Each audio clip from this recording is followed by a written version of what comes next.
Was No, it he the doesn't. story about Kate Middleton? Because I am excited and ready to talk about this, about Kate Middleton. Recollections may vary. Yes, this is the story. Isn't that story? But we will talk about that. This is the story of apparently the statement that was released by the palace after the Oprah Winfrey interview by the Ginge and the Winge. Yeah, and Valentine Lowe actually teased this on my podcast, To Die For Daily. He said, I've got a big story coming out about Catherine, the Princess of Wales. So, of course, my you-know-what was in a knot, because I couldn't wait to find out what it was. And this does not disappoint, Christo. We are finding out that I think the most iconic portion of the statement released after the Oprah Winfrey interview, recollections may vary.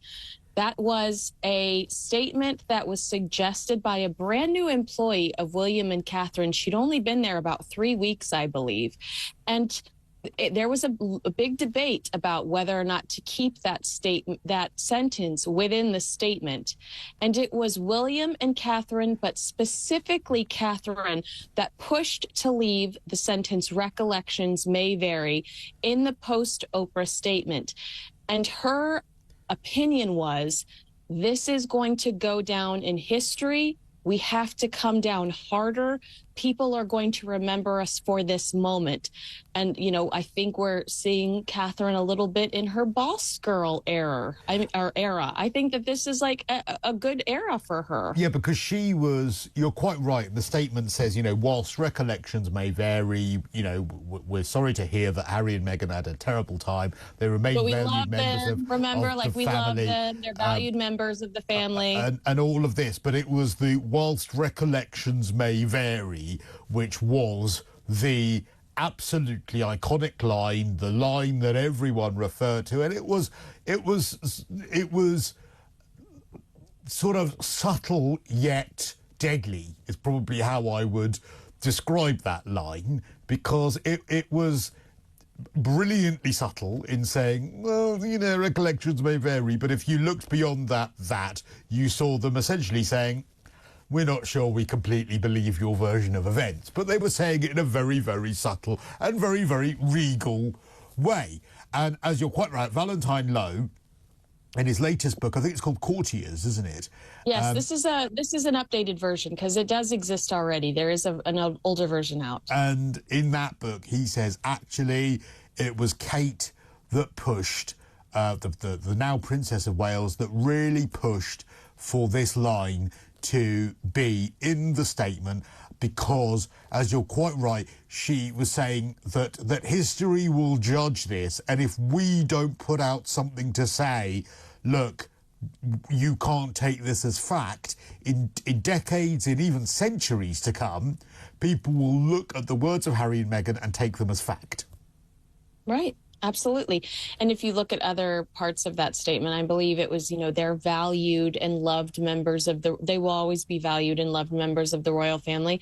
There was a softness about it, but I absolutely believed that was coming from Queen Elizabeth II. In fact, I had made some lip balm that sold out pretty quickly on my website that said recollections may vary, with a great picture of Queen Elizabeth on it. So I think we all really thought that was coming from Queen Elizabeth. To hear that came from Kate is honestly refreshing and exciting, and I think gives us a little tease of what's to come. But have you seen that there's been a little bit of a Twitter backlash as well about that? And a few people have gone on Twitter. I mean, there's a backlash on Twitter about everything. I mean, genuinely, I could sneeze, there would be a backlash on Twitter. But people have gone on Twitter to say, well, actually, no, it's wrong to presume that it's not actually the steeliness of Queen Elizabeth that came up with that. Why are you taking this away from the late Queen Elizabeth in making that statement and attributing it to Kate? I think, what do you say to that? Christo, I mean, it is our job as journalists to report the truth. So if someone in the room reported to Valentine Lowe that Catherine, the Princess of Wales, put her foot down and said, I want to include this, while we know that Queen Elizabeth was unfortunately gravely ill then it's Valentine Lowe's job to repeat what he's heard, because that is the truth. You know, it's the truth that's what's been reported to him. I don't know if we can say it's the truth, but we can say it is true in as much as Valentine Lowe has been told that. Assuming that Valentine Lowe is an honest person, and let's be honest, Harry and Meghan have threatened to sue him in the past, and it never came to fruition. And these are two very litigious individuals. If we're assuming that this is a truthful individual who we know has plenty of attorneys at his beck and call combing over his content to determine whether or not what he's saying is dangerous or not, I'm going to assume it's the truth, but I get so sick and tired of these royal watchers that are mad when we report things that we know to be true. I got backlash when I reported that I heard that Prince Charles, at the time, Prince Charles Palace, would release negative stories about Prince Harry to cover up negative stories about Prince William, because Prince William was was an inevitable heir.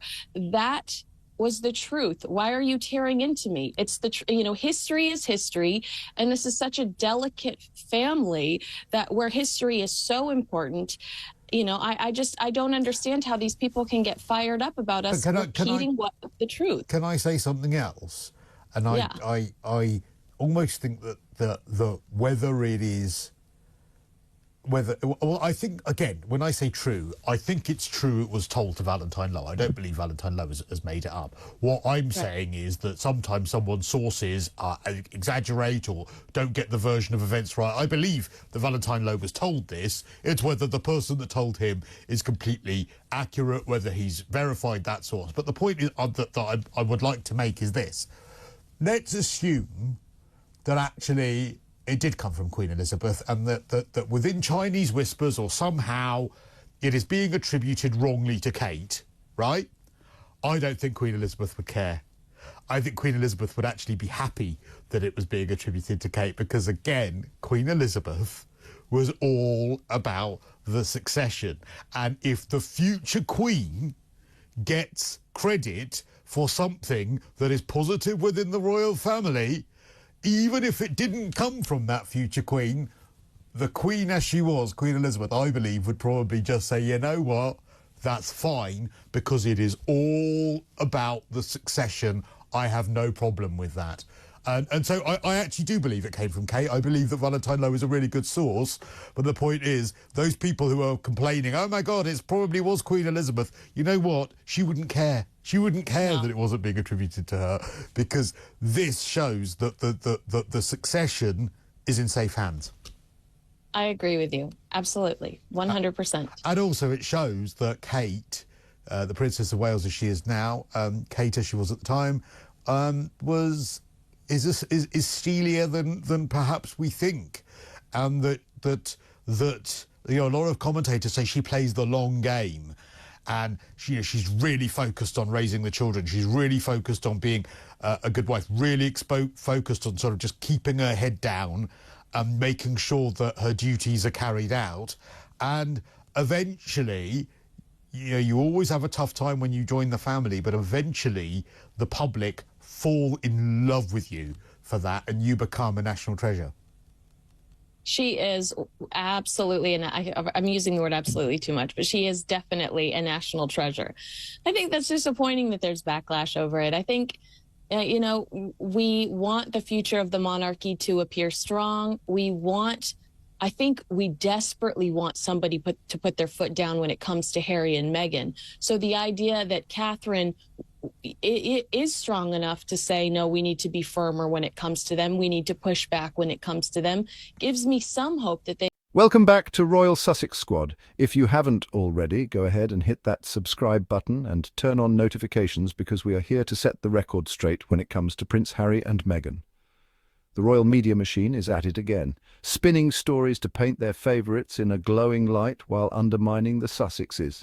But don't worry, we've got the truth right here. Now let's get into it. So, the latest royal gossip is about that infamous palace statement following Harry and Meghan's bombshell interview with Oprah. You know the one. Recollections may vary.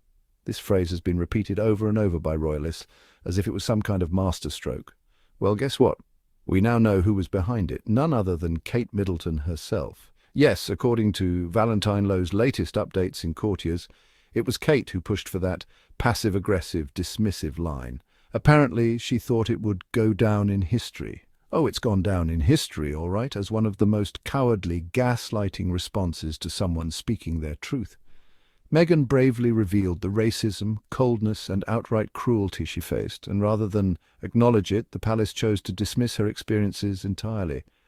Kate, who loves to play the victim when it suits her, was the one who wanted to strike a harder blow. And let's be honest, this is not surprising. We've seen her silence, her complicity, and her willingness to be used as a weapon against Meghan. Whether it was the fabricated crying story before the wedding or her absolute silence when Meghan was relentlessly attacked, she has shown time and again where her loyalties lie. Now, of course, the royal bootlickers are out in full force, trying to spin this as some kind of girl boss moment for Kate. Seriously? A boss move would have been standing up for the truth, not trying to undercut a woman who had already endured so much. And let's not forget, the whole institution was terrified of how Harry and Meghan's truth-telling would expose their hypocrisy. And for those claiming, oh, but maybe Queen Elizabeth came up with it, let's be real. Even if she had, does it make it any better? The whole palace played their part in this smear campaign, and when Kate is now being credited for it, we're supposed to applaud her? Absolutely not. This is the same Kate who has conveniently been out of the public eye lately after years of being paraded around as the perfect royal wife. But we see the pattern. It's always Meghan who's scrutinized, while Kate is given the most generous PR spin imaginable. And still, after all this, Meghan and Harry continue to thrive despite every roadblock placed in their way. So let's be clear. The Sussexes are the ones making history, while the palace continues to flail, desperately trying to rewrite their own. Their smears, their leaks, their petty little statements, none of it can erase the truth. And history will not be kind to those who tried to silence and undermine Meghan Markle. If you love the Sussexes and want to keep hearing the real truth, make sure to subscribe to Royal Sussex Squad. And if you'd like to support the channel, don't forget to drop a super thanks. We truly appreciate it. Let's keep exposing the lies and standing up for what's right. Until next time, stay loud, stay proud, and always stand with Harry and Meghan.